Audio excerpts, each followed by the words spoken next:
Dans un monde où l'intelligence artificielle avance à une vitesse folle, il y a une compétence qui sort vraiment du lot, la capacité à apprendre.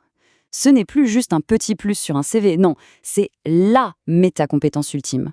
Alors, voyons ensemble comment on peut la maîtriser. Une transformation pareille, ça peut sembler miraculeux, mais en fait, pas du tout. C'est le résultat d'un système bien rodé. La preuve que si on change sa méthode, sans forcément y passer plus de temps, on peut obtenir des résultats spectaculaires. Mais alors, pourquoi est-ce que c'est si important cette compétence? Eh bien parce que l'IA, elle, sait déjà faire toutes les tâches de base, et elle les fait plus vite et pour moins cher. Ce que les entreprises recherchent aujourd'hui, c'est la capacité à gérer des problèmes complexes, à s'adapter, bref, des aptitudes qui découlent directement de la vitesse à laquelle on apprend. En gros, ce qui compte, c'est de devenir un expert et vite. Ok, mais avant de construire un nouveau système, il faut démolir les vieilles fondations. Et c'est là que ça se corse. Plus de 95% des gens croient dur comme fer à au moins un de ces mythes. C'est souvent ça le premier et le plus gros obstacle. On a tous connu ça, non? Cette montagne de choses à apprendre. On se sent vite submergé. Et la première pensée qui vient, c'est souvent « je n'ai pas le temps » ou pire, « je n'ai peut-être pas les capacités pour tout retenir ». Et voilà le premier mythe, le plus courant, l'idée que nos limites sont fixées, soit par le temps qu'on a, soit par un QI qu'on ne peut pas changer. On se sent comme piégé par des contraintes qui nous dépassent.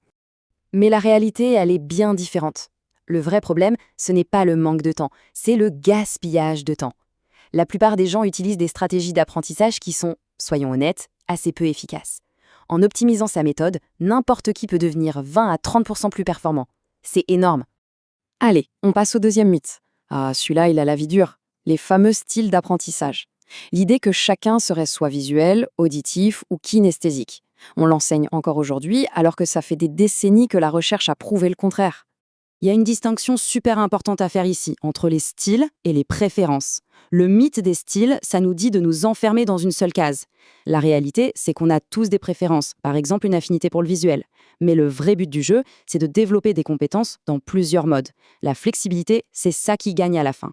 Et on arrive au dernier mythe, et celui-là, c'est peut-être le plus destructeur de tous. C'est la croyance que si apprendre semble difficile, c'est qu'on s'y prend mal.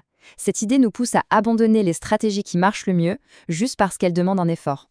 C'est ce qu'on appelle l'hypothèse de l'effort mal interprété. En gros, les personnes qui réussissent le mieux ont compris un truc. Cette sensation d'effort mental, ce n'est pas un signe d'échec. Au contraire, c'est le signe que le cerveau est en train de bosser, de créer de nouvelles connexions. C'est le prêt à payer pour un apprentissage qui dure. Bon, maintenant qu'on a fait le ménage dans les mythes, on peut commencer à construire quelque chose de solide. Il faut arrêter de penser en termes de petites astuces. Le véritable apprentissage, c'est un système, un processus, avec deux grandes parties qui bossent ensemble.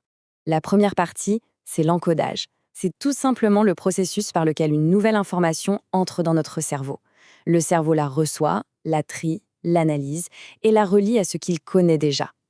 Une mémoire solide, c'est le résultat d'un bon processus d'encodage. La deuxième partie, c'est la récupération. Une fois que l'info est stockée, la récupération, c'est l'action d'aller la chercher dans sa mémoire pour s'en servir, pour l'expliquer à quelqu'un, pour résoudre un problème. C'est l'application concrète du savoir. Pour que ce soit plus clair, imaginez que votre cerveau est une bibliothèque. L'encodage, c'est le fait de ranger des livres dans les rayons.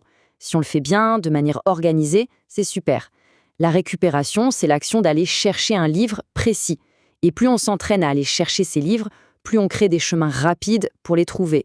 C'est comme ça qu'on renforce sa mémoire et qu'on repère les livres qui sont mal rangés. Et là, attention, c'est vraiment le point crucial. Sans cette récupération active, sans cet effort d'aller chercher l'info, la mémoire s'effondre.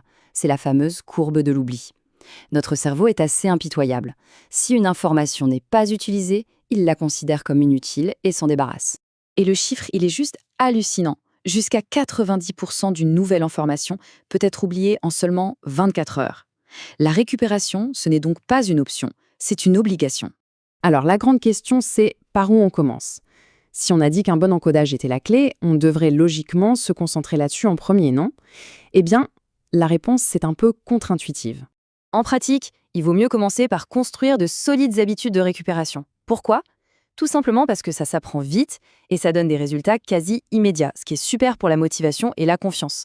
À l'inverse, développer un encodage de haute qualité, c'est un projet à long terme, ça peut prendre des mois, voire des années.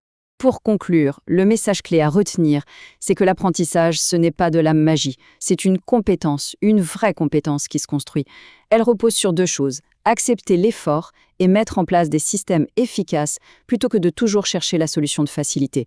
C'est un piège tellement classique. On teste une technique qui marche, comme le rappel actif. On sent que c'est difficile, alors on se dit que ça ne fonctionne pas. Et qu'est-ce qu'on fait? On retourne à nos vieilles habitudes, comme relire passivement nos notes. Ça donne une fausse impression de facilité, une fausse impression de maîtrise. Mais au final, c'est beaucoup, beaucoup moins efficace. La question finale, c'est une invitation à passer à l'action. Après tout ce qu'on vient de voir, quel est le premier mythe sur l'apprentissage qu'on pourrait décider de laisser tomber dès aujourd'hui? Quelle est la première chaîne qu'on peut briser pour commencer à apprendre plus efficacement?